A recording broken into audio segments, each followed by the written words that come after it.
Hello everyone, it's Caffeinated Warlord here with another army reveal. I've been using this army for many battle reports now, and I think everyone's getting a bit sick of battle reports with Riftforged Orcs, but sorry, you've got 6 more from a tournament I just went to. But that aside, it's time to formally introduce the army in my particular fashion, where I show off all the miniatures painted thus far for that army, and talk about, it's kind of a mix of a review and showing off my painting and what kind of basing I might have done. So it's a review of the army in a way, but very specifically the units that I have here. What are the Riftforged Orcs? I've already done, I think, about 2 videos about Riftforged Orcs. First when they were revealed, and the second when I actually had an idea of what I had. But the Riftforged Orcs are supposed to be the superpowered orcs. If the evil god Garkan got a chance to do them again, this is what he did. He used the power of the Rift to redo his orcs, literally ripping their souls apart, putting them back together to create these super orcs. And I kind of like them because they looked a bit Warcrafty, they had cool shoulder pads, they had lots of armor, and yeah, I was just kind of drawn to the idea. And I also wanted a Mantic army at the time, and that was the most Mantic most modern Mantic army that had come out at that point. And I wasn't really into halflings, because it was either that or halflings at the time in 2022, so you had to pick one of them. And so I picked the Riftforged Orcs. I'm glad I did, but it was a long journey to get here. Because you can see, there's a lot of infantry, lots of infantry here. So going over the overall basing scheme, let's start with that. Because I'm sure that's what's catching your eye right now, are all the green portals everywhere. Well, so the idea was, originally, I was going to do the orcs rampaging through a village. Okay, so I decided to start actually making STLs. So these bases are all just one filament base. So this is all filament printed with pavement integrated with this destroyed car. That bike's actually from Mantic. Anyway, so I was making some village, so like medieval village, kind of ruined village bases, bringing in STLs, all from Thingiverse. So these are all free under Creative Commons, and I could just kind of put them together in Blender, making the bases essentially, and printing off already a complete base that just needs some painting and a few touching embellishments. So I started having those in mind, and then the terrain crate, which you can see the video I did there, the terrain crate of Crazy Box came out. And I bought that, and I was hoping, I kind of said, can I have some fantasy stuff? But it was all kind of the Walking Dead stuff. So stuff that was, instead for the Walking Dead, a bit more modern, and lots of, well, just general civilian kind of stuff. And I was like, oh, okay, what am I going to do with these? Because I don't have any games I play. I don't play like, I don't know, Flames of War or Bolt Action or anything like that. Nothing set in the real world, because the real world is already horrific enough. I prefer the fantasy. And then I thought, wait, I could put my orcs invading some nondescript city. I'm thinking kind of Manhattan or London kind of thing. And so that's when I got the idea of, well, I've already learned how to use Blender. So that's the hard part, learning to use Blender. So instead, why not learn to make some modern day integrated basing? So I looked up STLs for pavement, so I got some pavement STLs, so that's from Thingiverse, and obviously this is a Rick and Morty portal someone has made, and I sized them up uniquely for each of the bases, so they wouldn't look too massive, because you never really want something so big that you're obscuring the thing behind, but I want something big enough that I could grab it. It's my handle. So that's the whole reasoning, I guess, behind a perfectly integrated base. This isn't glued on, this is literally part of it. This is all one big plastic structure, so I need not worry about it snapping off unless I really go, crazy with it. But it's not like it's glued on. And so then I've peppered in some terrain crate stuff that I had here. So you got, like, here's the statue. This is some orcs invading an office suite. So I've taken essentially, like, the executive's desk and put that all in here, as well as the couch. And yeah, so I put in as many bits from that terrain crate as I could. You even got the cafe set here and letterbox, and I just put it all together just to pepper it all in, and really helped add some flavor to it. And then, as I was finishing it up, I'm painting them up. They're pretty easy to paint because, it's just modern day stuff, so you just kind of, everything's kind of grey and black, and you just, you wash it a bit, you give it some textures.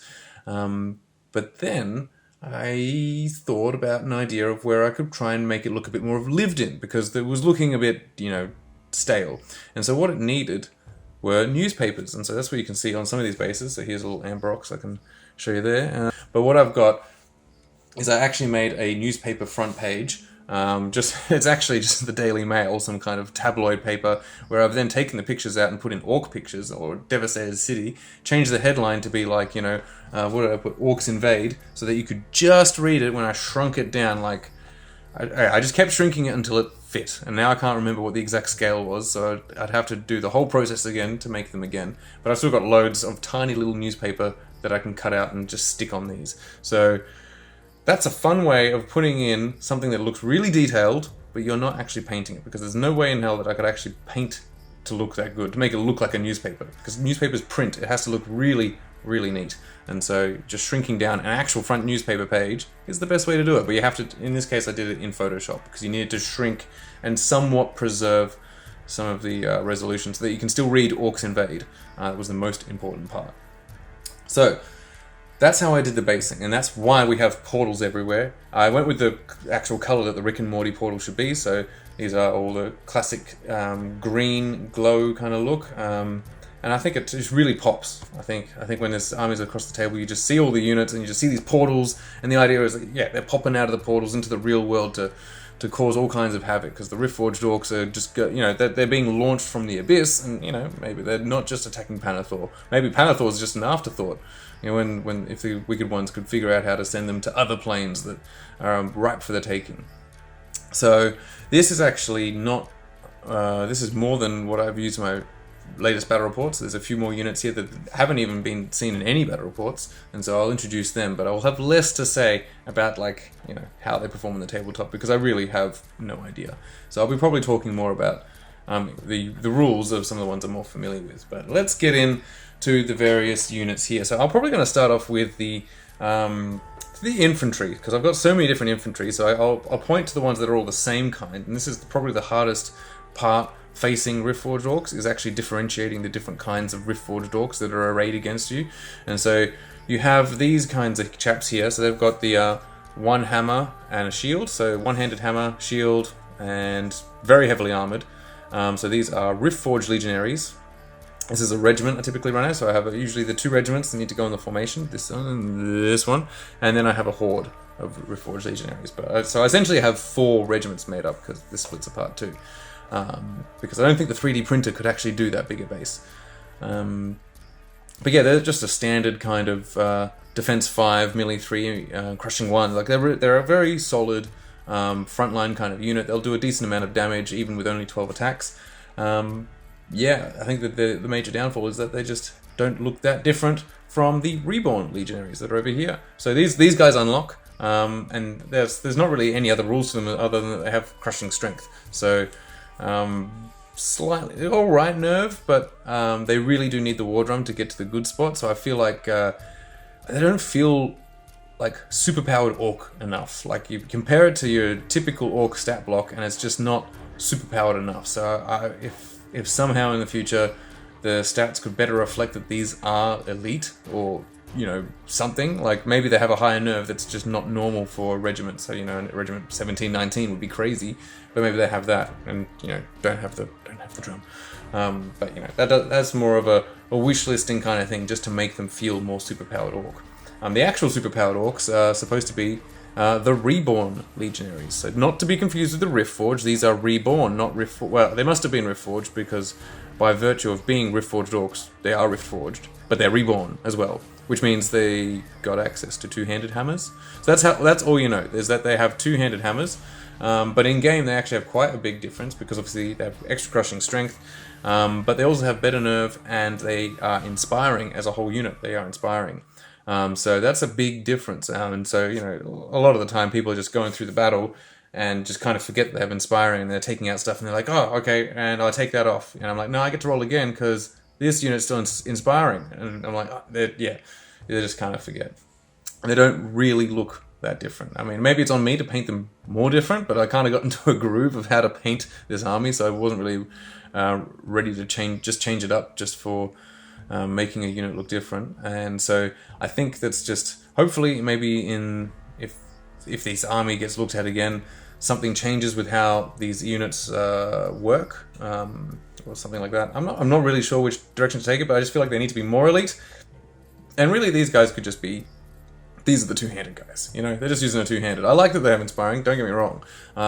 But it definitely leads to people just not remembering they have inspiring. Because they do, yeah, you know, always know. You see a character running around, you're like, well, that guy's probably got inspiring. You see a big thing floating around, you're like, oh, that's probably got inspiring.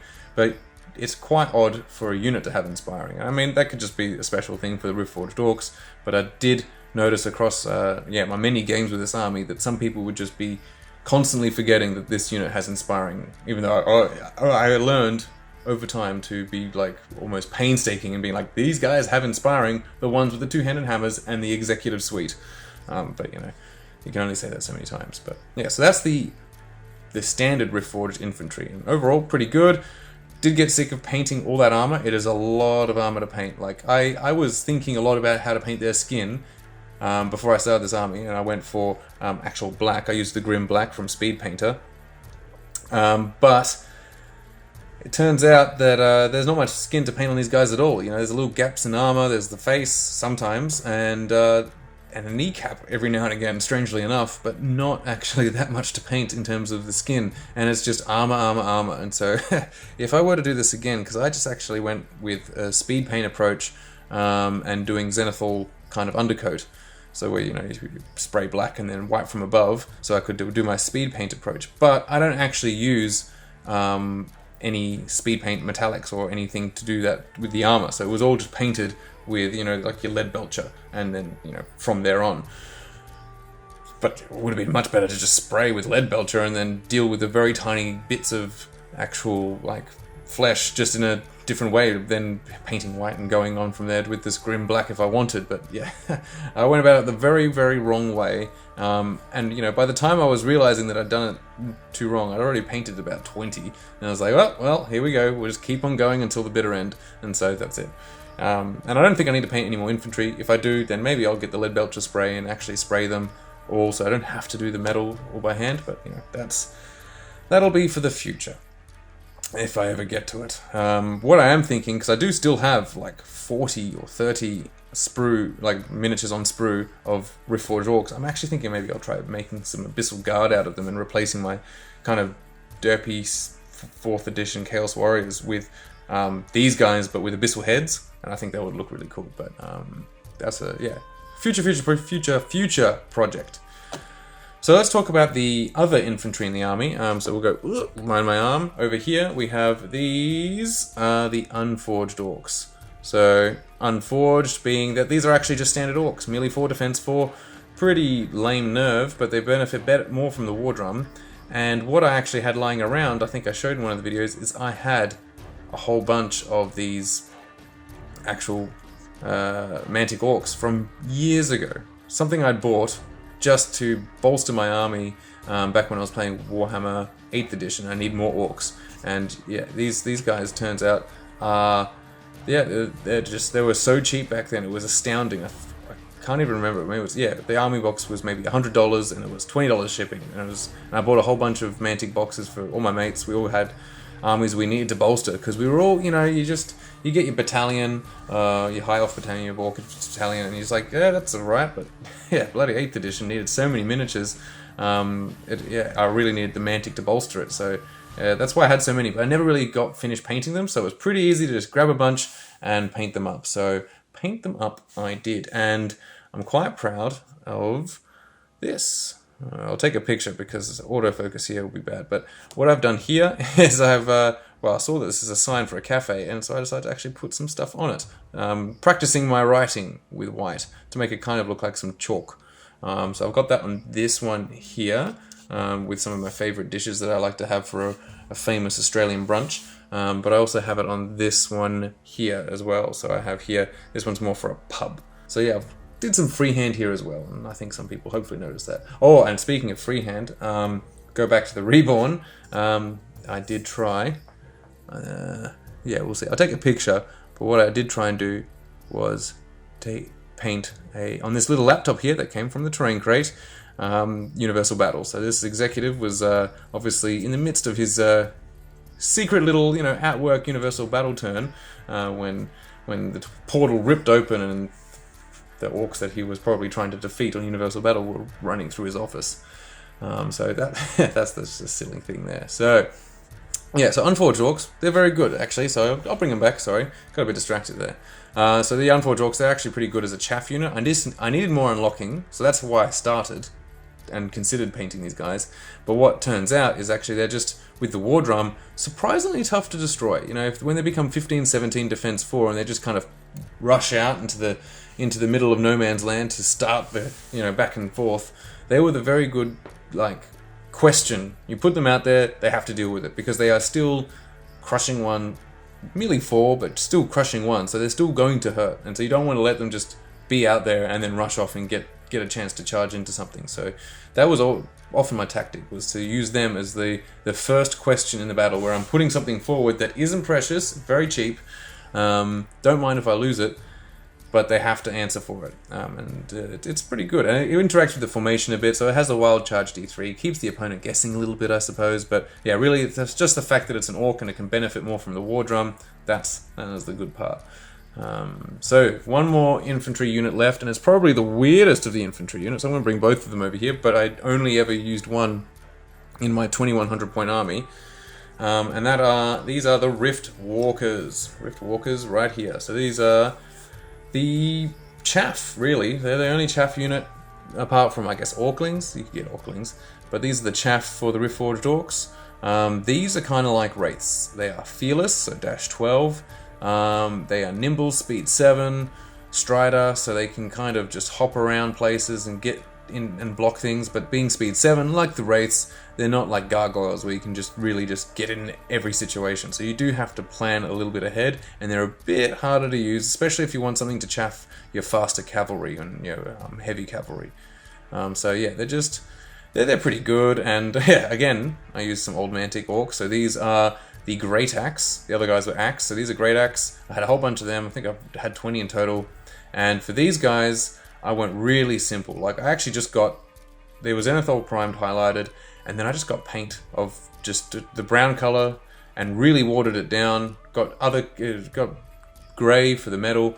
I essentially got all the colors I needed, really watered them down, and just put it over so that they really looked washed out. And then on top of that, I put this tint. So this is just the Hex Wraith, the Night Haunt Flame kind of. It came out with the Night Haunt and came out before contrast paint, so it's not quite a contrast paint. And I wanted them washed out so that when they got tinted, they could really still look like this washed out, but still have the color there. You can see that, yeah, they got leather, they got armor. That is something there interesting to look at, because there's nothing quite as not really interesting when a whole model, when someone's like, it's ghostly, and they just paint the whole thing white and then put this kind of wash on, and then it's just like, it's a ghost, and it's like, yeah, it is, but if you can just put in a few tints of color to make it a bit more interesting. And I think that's what I achieved with those. But yeah, they're just a very good chaff unit. They're a bit expensive, but that's because they have Crush 1, Melee 4, so they can actually do some damage. They're Defense 5, they're hard to remove, so they're like Wraiths. They're expensive, but they can't be ignored, and so I think that's the best part about them. So I do plan on hopefully using both in an army, but yeah, they're pretty good. I do think I could go for maybe some Orclings for some really cheap chaff, but for now, don't have any, because I sent them all off to a person that was really needing some Orclings. So, with the infantry done, let's get into some of the infantry heroes. So, or no, maybe the Wardrum quickly, because the Wardrum kind of has its own standalone place. So this is the Wardrum, an actual Mantic Wardrum. The whole thing, these two guys and the drum are metal, so it's quite top heavy. And the whole idea behind this was the Wardrum moves, right? But how does it move? Are they just kind of dragging this? Is this one guy dragging the drum around while the other one beats it? Because it has to keep playing, it has to keep drumming out to give that rally aura. So I thought, no, what about something that would fit in this world? We'll put it on a piece of, street, a rock. They played the drum and this thing just broke itself out of the ground and started hovering around. Obviously they're only height 2, so this is a little bit misleading, but I think it makes up for it by being relatively cool. Put a sewer pipe right through there. You can see right through that. Well, yeah, there you go. You can see right through that. So it's got a nice hole through it, just to make it really interesting, and some various bits of wiring and stuff that I just stuck through it just to give it a bit more feature. So yeah, that's the Wardrum. Rally 1 to Riftforged and Rally 2 to Standard Orc. Pretty much always useful, and right at the end, still some unit strength and got 3 attacks. So It sometimes just becomes chaff, sometimes it goes out and punches something to ground it. If anything, it always surprises people that it can do stuff, because it really just looks like a silly little shrine unit, but it does play a decent role in the army. And yeah, I do enjoy having the rally one just always there for most of my army, so that things just to get into that, you know, more elite tier. So that, you know, these guys, these are in the formation, they become 15, 17, then they go to 16, 18. So 16, 18 regiment, that can survive a lot of things. These guys become 17, 19 because they've got better nerve from the formation. And yeah, the horde just goes up to 22, 24. So that's a very solid horde. But let's go on to the other shrine unit that's in this army, or shrine-like, or Wardrum-like, and that is the Stormforged shrine, the actual miniature right here. So this took a lot to get right in terms of, I got the rock, you know, it's all grey, it's pretty easy, just dry brush it. But the part that took the longest to get right were the runes, which I hope you appreciate, the kind of glowing blue runes, and underneath, the bit of the lavary glow as it emerges from the earth and rips its way through the city. You know, just go... Anyway, but it was those bits that took the longest to get that right, because I'm not really good at really visualizing these kinds of glows and what color palette. And so it was Daniel Bird, very famous person in terms of painting in the Kings of War community, who gave me tips on color. So, you know, how do I get these glowing right? I think originally I was going green, because I'm like, well, I've got to do green glow to match the green goop. But he said, no, you need the blue as a contrast, and he was right. So putting that blue in there, and how to get it glowing just right with the layers of white inside and then blue on top. Very light, very, very thin layers. Same for the orange glow below. It's a bit harder to tell because it's a bit darker there, but yeah, I'm very happy with this miniature. Took a lot of effort, but I wanted to get it right because it is a big centerpiece model. And you pretty much need it in most Riftforged armies because of just all the utility it provides. It has a Fury aura, so that's already fantastic. But then it also can cast all the kinds of spells, which I've talked about before, but it can cast Host, Shadow Beast, and Bane Chant and kind of bounce between them, casting them multiple times, losing dice as it does so that eventually it can't cast anymore. But as long as it's successful, it can keep casting and continue casting at things that are not even in its line of sight. So it only has to cast successfully at the first one, and then it just does a chain reaction, casting off things around it. And so I've got games where I've been able to get Bane Chant off on like 3 or 4 units at once, or Bane Chant and Host Shadow Beast on some of my characters, and it just really can make the army just all at once just surge forward in a might of crushing orcs. And so it's a very, very useful piece. And just like the Wardrum, actually is pretty good in combat. 8 attacks, a crushing 1, melee 4. A lot of people go, oh, you know what, I'm just going to go over and, you know, silence that Wardrum, the Stormforged Shrine, and then I tell them the stats, and they're like, ooh, that might actually kill me in return, or at least make it much harder. And so people are a lot more reluctant to go tap that thing and stop it from casting. Some people did manage to hex it, and that always was infuriating, but the Stormforged Shrine I can see will be in a lot of my various builds, just because it is bringing so much utility to the army. And so yeah, it's a fantastic unit, and I had to make sure I tried to do a decent paint job so that I don't feel like crap bringing it. So I think pretty good paint job. I enjoyed it. Simple in terms of it's just stone, but the glow effects and the correct colors that Dan Bird helped me come to really helped it. And so let's get on to then something else that Dan Bird helped me with, and that are these guys, the Amberoxen, 3 Amberoxes. These are pretty much one of the only shooting units in the army. If you don't really want to have orc skulks, and I can tell you as a person, I don't want orc skulks because I don't want to figure out how to make those units, although I have figured out, if I get more of these orcs, don't put their arms on, and put on some goblin arms that I've got left over from heaps of sprues from my goblin army, I could make plenty of skulks. But I won't do that. Instead, I'll just use the 3 Amberox I have so far. So these are quite an odd inclusion into the army because, well, they are shooting bug monsters. They go forward and they have a decent range. It's kind of like a lightning bolt, but it's not lightning bolts. It's just called energy bolts. 24 inches, piercing 1, blasty 3, pretty good. They got steady aim, so they can always walk up and keep shooting. They're not a war engine, so they don't get the triple attacks on them, so they can, you know, they can generally stop something, maybe survive something even. They can get in the way. They got unit strength 1, so they can be picking up tokens and waddle around with them. They're quite fine. They lack in comparison to, say, Lakelidons, because they don't have Vicious, they don't have Blast E3 +1, they don't have any kind of way of ignoring, you know, obscured terrain cover or any other kind of, or other kinds of cover. I can't remember the other one. Just obscured's the one we always talk about. But yeah, so they don't have any of that bonus. They don't quite do as much damage, but by having steady aim, they are able to march up with the army, and so they act more like chaff than kind of things sitting at the back just shooting. So they're not war engines in the same sense. They're more right at the front with the army. I'm usually interspersing them with my other kinds of units, and they're usually going forward just a little bit so that some things can't get multi-charged, or some things can't get triple charged, just trying to control the situation a bit with these guys. And so that's the Amberox, and that's why I use them. Now, as far as painting goes, so I initially kind of looked at the Mantic way of painting them, and so I started off with Grim Black this is a speed paint Grim Black on the carapace, and then for the meaty bits I used the, what's it called, the Ethematic Blue, and so I was like, oh yeah, it's alright, kind of looks like the Mantic one, and then Dan Bert's like, no, it needs something more. I'm like, I know it needs something more, but what am I going to do? The thing is black, and then I got the blue bits, and he said, well, firstly, you can try and do some blue bits up here on the horns and where you think the electricity comes from. But what he really was like, why not try some pink?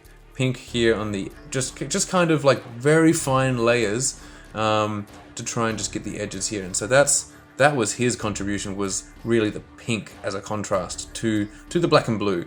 3 colors, and I mean it is a 3-color minimum is what you think of. And then here he also said yellow eyes, and that really pops. It looks great. So with his help, these went from being very dull things. They weren't hard to paint. I just wasn't enjoying what I'd produced, and I was just like, oh, and these are going to be part of my army. And he managed to bring them up to a level that made me proud to bring them and put them in my army. Now, whether they kind of fit Riftforged Orcs, I'm not sure, because they're not Orcs, they're not really anything. They don't have anything to tie, but apparently the Orcs can convince them to join them and can direct them around. So, yeah, that's cool, I suppose. But yeah, they're alright models. A lot of people have bemoaned how hard it is to put together because they have so many limbs. But I mean, you just kind of look at a picture of them and you can kind of see where the limbs go. The hardest part is, I guess, figuring out which of these 3 back legs, because the front leg's very clear, it's right there, but these 3 back legs can sometimes like, well, which one? But, you know, bit of dry fitting, and you figure it out. So, not terrible, but then I guess I have a bit more patience to put kits together. Putting stuff together is like my favorite bit. So that's the Amberox, and they provide the shooting for the army, along with a little bit of lightning bolt from this guy in the early turns, the Shrine.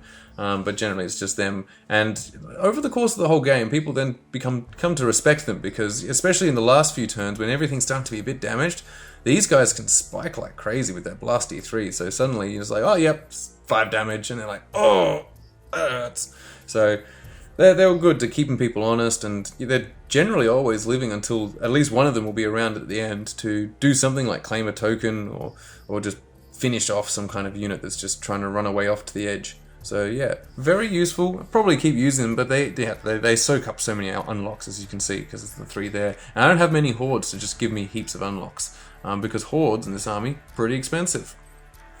So let's go into some of the heroes that are dotted here. So first hero that I'm going to just kind of whiz right through, this is a Stormbringer. I actually painted him because I was hoping to use the Stormbringer model in place of this guy in the Shrine, have him in the Shrine. Then I could use this as another Riftforger, which I'll get to next. So I could have 2 Riftforgers running around.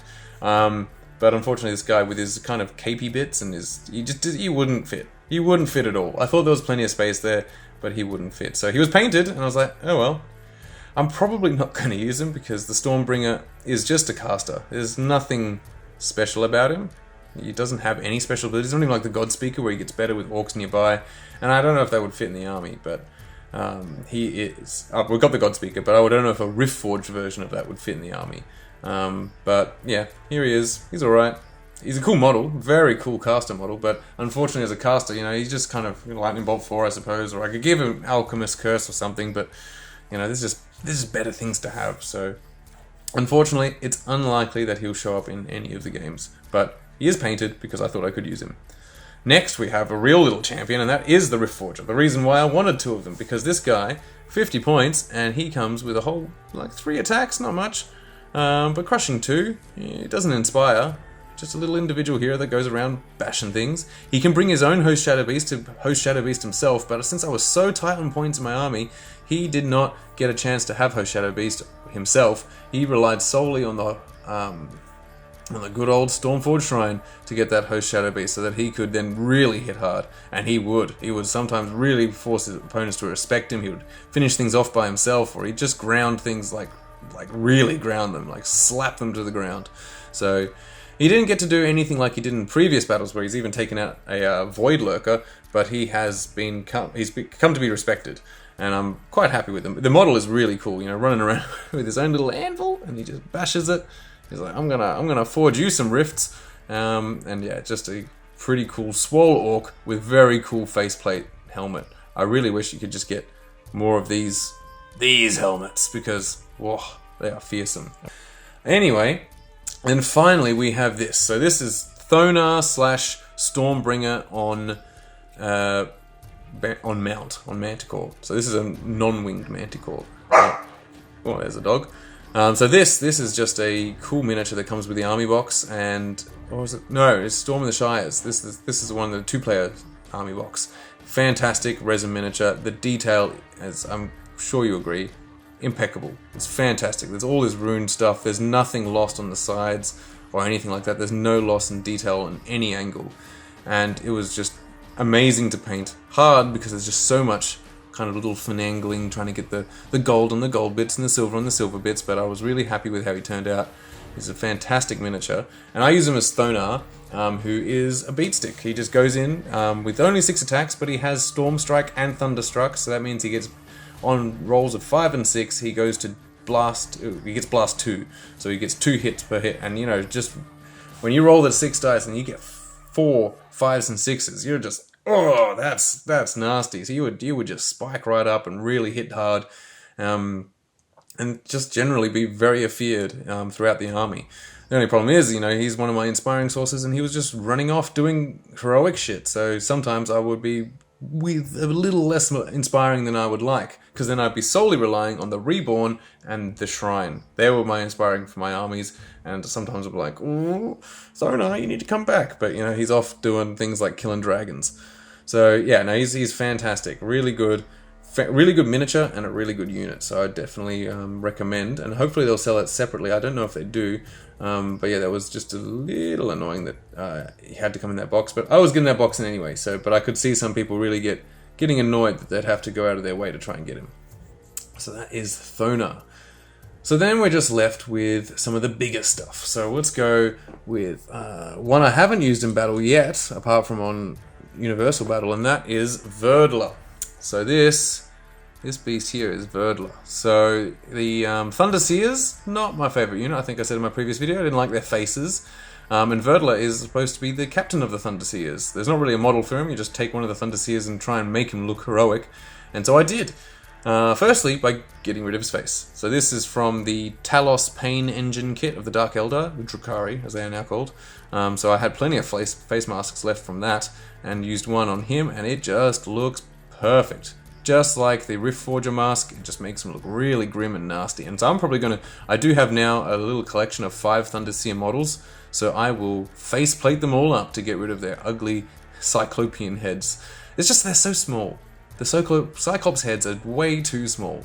It would be fine if they were the same thing but bigger, but right now they look like the guy from Beetlejuice that just... I think he got burned. Anyways, there's one of the one of the souls that they meet when they go into limbo in Beetlejuice. Then I also gave him a shield from the Mordor Troll, because I do have a Mordor Troll model that I used for the Drukhari. But yeah, so I had the shield left over, and I thought, yeah, perfect. It just looks like something that would just slot right in, and that explains he's defense 6. So the shield helps him be defense 6, and he gets his own. He's got his hammer, all glowing green. So yeah, that is Vohdler. He's I've used him a bit. He's very expensive, 190 points, but he is a strong monster in the fact that he is defense 6. So he's very hard to get through. You just put him somewhere and no one can get through him. without double charging him at least. And so, yeah, that's plan to use him in some more games, because I'll get those Thunderseers going, and so it'll be him that will probably help lead them, because why not? But yeah, that's not much more to say about him because I haven't used him much. But I'm very happy with the conversion to try and make him look like a captain of the Thunderseers, the best Thunderseer, a Grand Visionary as he is referred to. Then I have the Hellstrikers. So these are Hellstrike Manticores. Bloody hell. So this is a big old base. This is a large cavalry base. And these guys overhang in so many different ways. It's tails going off, or it's paws coming off, or it's tails and paws. So, I mean, I didn't do myself any favors by putting at the back of this unit these kind of, flats buildings. And they're not even to the right scale, it turns out. I don't know, I should have checked by putting an actual dude in there, but I didn't check. And so they're very small, these little Manhattan kind of apartments. But they serve as a good place to hold, because I wouldn't be able to reach the little portal there.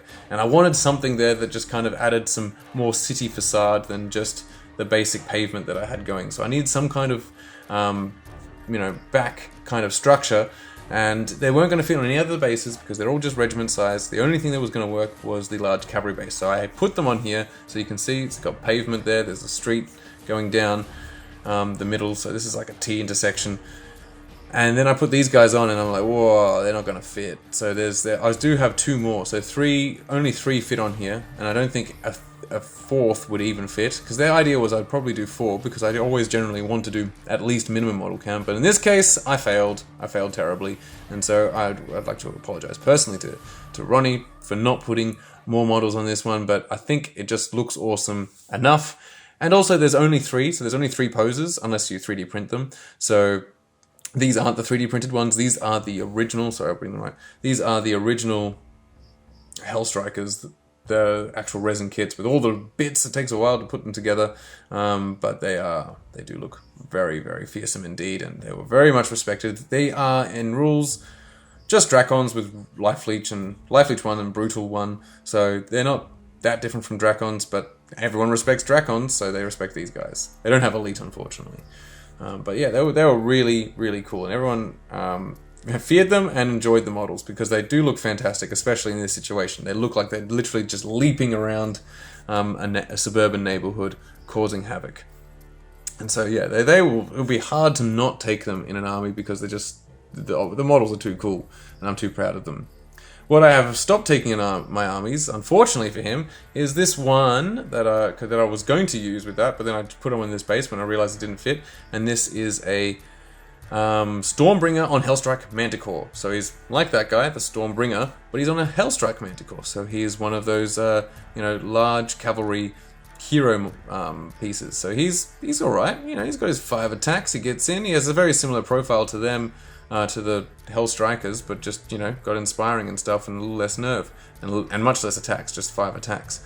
But what I was finding in my particular army that I was playing was that he just kind of didn't do enough damage, wasn't flexible enough, he just always kind of underperformed. And for just a little bit more points, so I had to drop all the items in my army to get him in, Thonar was much more flexible, being an individual, and could hit much harder. So it just became, at the expense of 1 unit strength, obviously. So that's how it went to Thonar instead of the Stormbringer on Hellstrike Manticore. Also didn't have to say Stormbringer on Hellstrike Manticore anymore, so that was a relief too. But otherwise, I'm very happy with this model. I'll probably still try and put him in armies every now and again, because it is still very good to have these kinds of fast units that you can potentially set up flanks, put on the side and be like, oh, this guy's going to come into your flank, because then it's 10 attacks, and that's not so good. No one wants that. But yeah, he's just he's just hard to fit in, because there's just not many unlocks, and he himself is just kind of a bit, he's fine. Like, it's like a Dracon hero, or you could have a little individual that can bust open giants on a good roll, whereas that guy's never going to spike as much, but he's a bit more reliable. So yeah, that's the Stormbringer on Hellstrike Manticore. If only he was a little bit better, but he looks really cool. So that is the Stormforged, Riftforged Orcs. That was the joke, actually. Half the time was like, these are Riftforged, Stormforged, Riftwalking Orcs. It's just, all the names way too similar. So yeah, you got your Stormbringer, you got your Riftforger, your Stormforger. No, Stormcaller. Yeah, see, look, bloody hell. So if there is a 4th edition and they take a look at this army, maybe change the names. It's probably not going to happen because all these things are on the packaging, so why would they change the names? But it is really confusing to not only navigate this army and tell people about it, but then the opponent to say, I'm going to go for the Rifty guy. And it's like, which Rifty guy? Oh, no, the Storm guy. Which Storm guy? Because there's just nothing that it really is identifying amongst them. You can't just say, there's not like Shield Watch or, hammerers or, bigger hammerers. I mean, dwarves could be also suffering from that. But yeah, so this is the army. Very happy with it. What will I do next? Well, one of the prizes, or not even prizes, pretty much the door prize just for coming to the Convict tournament, was that you got to pick a giant that you wanted printed off. And it was pretty much any of the 3D printable giants. And so I got a Storm Giant. So I've got the giant for this army, which is pretty cool because he has some pretty unique rules for giants, such as Cloak of Death. And he has Windblast as well. So that's a kind of a cool thing to just have in this army. It's like a big Cloak of Death, just adding a little bit extra, a bit of spice and hurt. So when the grind gets in, if he's right in the thick of it, I can imagine he's really putting a wound on a lot of things from that Titan base. So that would be cool. I also have a Stormbringer on Winged Slasher, the actual model I managed to get. So that might get painted up because it's just a cool dragon. It's quite a decent dragon as well. So that might get included in some future armies. And then I also have, the Thunderseers. So I have 5 Thunderseers. So I might make a horde of Thunderseers and play with the whole Visions of the Rift shenanigans they have where they can actually redeploy. They get the redeploy rule, so I can put them in one spot and then move them somewhere else. And you know what's quite terrifying? When a horde of things with 30 attacks crushing one goes from one place to another. So that might be fun to play with as well. And then I also have a few more just Unforged Orcs I could use. I can maybe make a few more of those. But that's it for actual kits I have. But what I would like to try and do is maybe integrate some of the new cavalry or in chariots, because we got access to the Gore chariots, so the chariot kit might be fun to put together. I don't know. But yeah, those are a bit more distant. So I've got the resin kits that I'll concentrate on, so I can add those to the army, and then that might be where it stops for then, until we see what things look like maybe in the 4th edition as we get there. But this already, I've played a lot of it, it's really fun, and I think I've got enough here already to kind of just like tweak a bit here and there, and so I'll just add in those other big units just to even change it up some more. And so I probably just need maybe some, Orclings or something like that. So if anyone has a good STL or something for Orclings, because I'd prefer not to just try and get them from the sprues, and maybe get something that looks like just a real pile of little tiny orcs running around. That'd be pretty cool to have. But anyway, that's the army. Let me know if you've ever considered the Riftforged Orcs and what do you think of them, and if you'd like to know the painting recipe, I can put it in the comments below, but there's not much to it really, it's just lots of metallics. But otherwise, yes, an army I'm very happy to have finally done, especially since I had so many videos about it, and I hope you all enjoyed taking a look at them and the pictures that I put along with it. And then, until the next video, which will come out pretty soon for the first battle of these guys in the major tournament Convict, keep caffeinated.